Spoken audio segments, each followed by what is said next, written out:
আসসালামু আলাইকুম। সবাইকে পবিত্র মাহে রমজানের শুভেচ্ছা। তো রমজান মাস চলে আসলে আমাদের কাছে স্টুডেন্ট এন্ড থেকে যে প্রশ্নটা সবথেকে বেশি আসে সেটা হচ্ছে, "ভাইয়া, রমজান মাসে পড়ার বেস্ট রুটিন কোনটা? বা আপনি কোনটা ফলো করেছিলেন?" সো যাদের মনে এই প্রশ্নটা আছে, আজকে ভিডিওটা শুরু থেকে শেষ পর্যন্ত দেখবা। তুমি তোমার প্রবলেমের সলিউশন এখান থেকে নিয়ে যাবে ইনশাআল্লাহ। সো এই ক্ষেত্রে রমজান মাসে পড়ার ক্ষেত্রে ২ টা স্কুল অফ থট আছে। একটা গ্রুপ হচ্ছে সে রাত জাগা পাখি, আরেকটা গ্রুপ হচ্ছে সে সকালে ঘুমায়ে যায়, মানে আর্লি ঘুমায়ে যায় এবং আর্লি উঠে পড়াশোনা শুরু করে। সো আমার কাছে পার্সোনালি মনে হয়, এবং যদিও আমি ওই গ্রুপে ছিলাম, যে যারা অ্যাকচুয়ালি আর্লি ঘুমিয়ে যায় এবং আর্লি উঠে পড়াশোনা শুরু করে তাদের জন্য রমজান মাসে কোপ আপ করা খুব ইজি হয় এবং তারা মেক্সিমাম অ্যাডভান্টেজটা পায় রমজান মাসের পড়াশোনার ক্ষেত্রে। সেটাকে এজন্য আমি বলছি। সো এর আগে কয়েকটা কথা বলিনি। সেটা হচ্ছে, রমজান মাসের রুটিনটা করার ক্ষেত্রে তুমি চেষ্টা করবা তোমার নামাজের সময়গুলা ফিক্সড হয়ে রুটিনটা সাজানো। এতে তোমার টোটাল ডেটা একটা অর্ডারে চলে আসবে। তুমি ইজিলি তোমার টাইম স্লটটা মেইনটেইন করতে পারবা। সো আমি ১ম এ চেষ্টা করছি যারা আর্লি ঘুমিয়ে যায় এবং আর্লি উঠে পড়াশোনা করো তাদের জন্য কি রকম রুটিন হতে পারে সেটা বলার। সেটা হচ্ছে, আমি ইফতার থেকে শুরু করছি। ইফতারের পর তুমি একদম টোটাল রেস্ট নিবা। সারাদিন অনেক কাজ করেছো, রোজা রেখেছো, অনেক ইবাদত করেছো। So you deserve rest. Rest নেওয়ার পর যেটা করবা, তারাবিতে যাওয়ার আগে তুমি সারাদিন যে পড়াশোনাগুলো করেছো, সেগুলা এট লিস্ট 20 মিনিটস অথবা 30 মিনিটস রিক্যাপ করা। তুমি যে টপিকগুলাই পড়ো না কেন, একটু রিক্যাপ করে যাবা তারাবির নামাজে যাওয়ার আগে। তারপর সুন্দর করে গোছগাছ হয়ে তারাবির নামাজে চলে গেলা।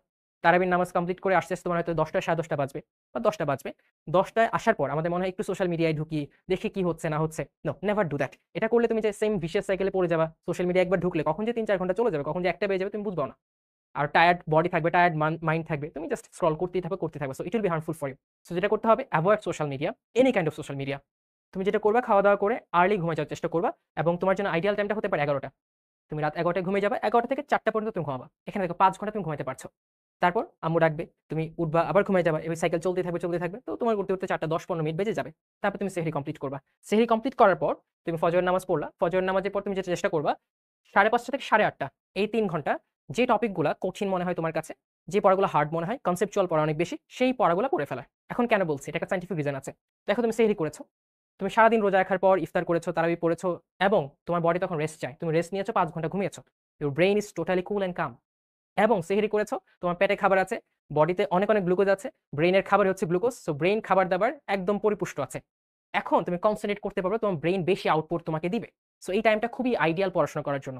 আর ফজরের পর একটা কুল অ্যান্ড কাম এনভায়রনমেন্ট থাকে। সো ইজিলি কনসেনট্রেট করা যায়। বাট সবথেকে বড় চ্যালেঞ্জ হচ্ছে, তোমার মনে হবে যে ঘুমায়ে যাই, ঘুমায়ে যাই, ঘুমায়ে যাই। বাট এই ঘুমকে কখনোই প্রশ্রয় দেওয়া যাবে না। তোমার জেগে থাকতে হবে নিজের স্বার্থে, পড়াশোনার স্বার্থে ইনশাআল্লাহ। তো তুমি ৫:৩০ থেকে ৮:৩০ ৩ ঘন্টা ডিপ স্টাডি করবা। এই সময় no social media, no outside roaming বা নো আদার থিংস, পড়াশোনা করার চেষ্টা করবা। দেন 30 মিনিট ব্রেক নিবা। এই ব্রেক নেওয়া মানে আমি ঘুমায়ে যাওয়া বলছি না। কারণ তুমি যখন এখন যদি ঘুমায়ে যাও, তখন দেখবা তোমার ১০টা ১১টা বেজে গেছে বা জোহরের আজান চলে আসছে, তখন তুমি ঘুম থেকে উঠছো। সো ঘুমানো যাবে না। তুমি যেটা চেষ্টা করবা, ছোট ভাই-বোন থাকলে আড্ডা দিলা। ঠিক আছে? একটু হাঁটাহাঁটি করলা। দৌড়াদৌড়ি করলে তো আবার গ্লুকোজ শেষ হয়ে যাবে। তখন তুমি টায়ার্ড হয়ে যাবা। সো এটাও করা যাবে না। তো একটু হাঁটাহাঁটি করে ব্রেক নিলা, একটু মুখ ধুইলা। ঠিক আছে? আম্মু জেগে থাকলে আম্মুর সাথে গল্প করলা, ছোট ভাই-বোনের সাথে গল্প করলা। তারপর তুমি ৯টা থেকে ১০টা পর্যন্ত আবার ১ ঘন্টা পড়বা। এটা পড়ার পর তুমি আরো ৫-১০ মিনিট ব্রেক নিতে পারো। তারপর অনেকে কোচিং থাকে, ক্লাস থাকে। তুমি কোচিং এবং ক্লাস এই ২ টা কমপ্লিট করবা। এবং চেষ্টা করবা জোহরের নামাজের আগে সেগুলা কমপ্লিট করে ফেলার জন্য। জোহরের নামাজের টাইম হয়ে গেলে তুমি গোসল করো, ফ্রেশ হও, জোহরের নামাজ পড়ো। তারপর তুমি জোহর থেকে আসরের মাঝে যে ৩ ঘন্টা বা ২ ঘন্টা ৪৫ মিনিট সময় পাবা, ২টা থেকে ৪টা ৪৫ প্রবাবলি। এই সময়ের মধ্যে ১.৫ ঘন্টা একটা পাওয়ার ন্যাপ নিয়ে নেবা। সো এই যে তুমি সকাল থেকে জেগেছিলা, এটার একটা রিকভারি বডি করে ফেলবে তখন। তারপর যেটা করবা, ১ ঘন্টা তুমি এখানে পড়তে পারো। এবং এই ক্ষেত্রে আমার সাজেশন হচ্ছে, এই সময়টায় তুমি পড়বা লাইট পড়াশোনা, যেগুলো অনেক কনসেপচুয়াল না, যেগুলো তুমি পারো। ঠিক আছে? একটু সহজ পড়াশোনা, এগুলা করার চেষ্টা করবা। লিখালেখি করার চেষ্টা করবা। ঠিক আছে? ম্যাথ করতে পারো। একটু ব্রেইনস্টর্মিং হইলো। ঠিক আছে? পড়তে আমাদের কষ্ট লাগে, একটু প্যারা লাগে। তুমি বায়োলজি না পড়ে যেটা ভালো লাগে সেই সাবজেক্ট পড়তে পারো, বা বায়োলজি ভালো লাগলে বায়োলজি পড়তে পারো। ঠিক আছে? তারপর আসরের নামাজের সময় হয়ে যাবে, আসরের নামাজ পড়বা। আসরের নামাজের পর তুমি চেষ্টা করবা রেস্ট নেওয়ার এবং ফ্যামিলির সাথে কোয়ালিটি টাইম স্পেন্ড করার। কারণ রোজার মাসে আব্বু চলে আসে ইফতার করার জন্য, তাই না? ফ্যামিলি সবাই একত্রিত হয়ে একসাথে ইফতার করে। So it's a huge opportunity যে ফ্যামিলির সাথে একটা ভালো কোয়ালিটি টাইম স্পেন্ড করা। আম্মুকে হেল্প করবা ইফতারে। ঠিক আছে? শরবত বানানোর যে কমিটি আছে, সেটার প্রধান হয়ে শরবত-টরবত বানাবা তুমি। ঠিক আছে? আর তুমি রোজা রাখতে টেস্ট করতে পারবা। তোমার ছোট ভাই-বোন রোজা যারা রাখবে না, যাদের বয়স হয় নাই, তারা টেস্ট করতে পারবে। তো তুমি প্লেফুলি, অ্যাক্টিভলি আম্মুকে হেল্প করলা এবং বিভিন্ন দিকে ইনভলভ থাকার চেষ্টা করলা ফ্যামিলির সাথে, ফ্রেন্ডস এর সাথে। বাট অবশ্যই ভালো দিকে, খারাপ দিকে না। সো এইভাবে তুমি তোমার পুরা দিনটাকে যে রুটিন ওয়াইজ সাজাও, তখন দেখবা তুমি এট লিস্ট ৬ ঘন্টা পড়তে পারছো এবং ৬ থেকে ৬.৫ ঘন্টা, অনেকের ক্ষেত্রে ৭ ঘন্টা ঘুমাইতে পারতেছো। সো একটা পারফেক্ট টাইম ঘুমাইতে পারছো। তোমার কোচিং এর ক্লাস বা শিখর ক্লাস সবকিছু ওকে আছে। তোমার হ্যাম্পার হচ্ছে না, ক্লাসগুলো লাইভ করতে পারছো এবং প্রপার ঘুমও এনশিওর করতে পারছো। এটা হতে পারে পারফেক্ট রুটিন। এবং তুমি যদি আমাকে জিজ্ঞেস করো কোন রুটিন আমি চুজ করব, আমার পার্সোনাল প্রেফারেন্স হচ্ছে এই রুটিনটা। যে আর্লি ঘুমিয়ে গিয়ে সকাল থেকে দিনটাকে ইউটিলাইজ করা। তারপর same cycle will go on and on. এটা হচ্ছে ফার্স্ট স্কুল অফ থট, যারা বিশ্বাসী, যারা সকালে উঠে পড়াশোনা করে আর রাতে আর্লি ঘুমায় যায়, তাদের জন্য পারফেক্ট রুটিন। এবং আমি বলব ইরেসপেক্টিভ অফ তুমি কোন গ্রুপে, তুমি রাত জাগা পাখি নাকি আর্লি ঘুমায় যাও, তোমার চেষ্টা করা উচিত এই রুটিনটাই ফলো করা। কারণ আমার কাছে মনে হয় সায়েন্টিফিক্যালি এবং হিউম্যান যে বায়োলজিক্যাল ক্লকটা আছে সবকিছু অ্যাডজাস্ট করে this is the perfect routine for every one of you. এবং অনেকে বলো ভাইয়া পড়ি কিন্তু পারি না, বা কোন সময়টা বলে সব থেকে বেশি ইফেক্টিভ হবে, কম সময় অনেক বেশি পড়াশোনা হবে, this is the schedule, this is the routine for you. আর আরেকটা স্কুল অফ থট যারা আছো, যে রাত জাগা পছন্দ করো, তাদের ক্ষেত্রে রুটিনটা হতে পারে একটা এরকম: তারা ইফতারের পর রেস্ট নিবা, রিক্যাপ করলা 20 to 30 মিনিট সারাদিন যা পড়েছো, তারপর তারাবির নামাজ পড়ে এসে তুমি খাবার দাবার করলা, বাট মাথায় no social media. Social media avoid করে খাবার দাবার করার পর 11টা থেকে 4টা পর্যন্ত প্রায় 5 ঘন্টা তুমি পড়বা। এবং রাতে পড়ার সব থেকে বড় চ্যালেঞ্জ হচ্ছে রাতে একটু পড়তে পড়তে মনে হচ্ছে একটু দেখি ফেসবুকে কি হচ্ছে না হচ্ছে, দেশে কি হচ্ছে না হচ্ছে।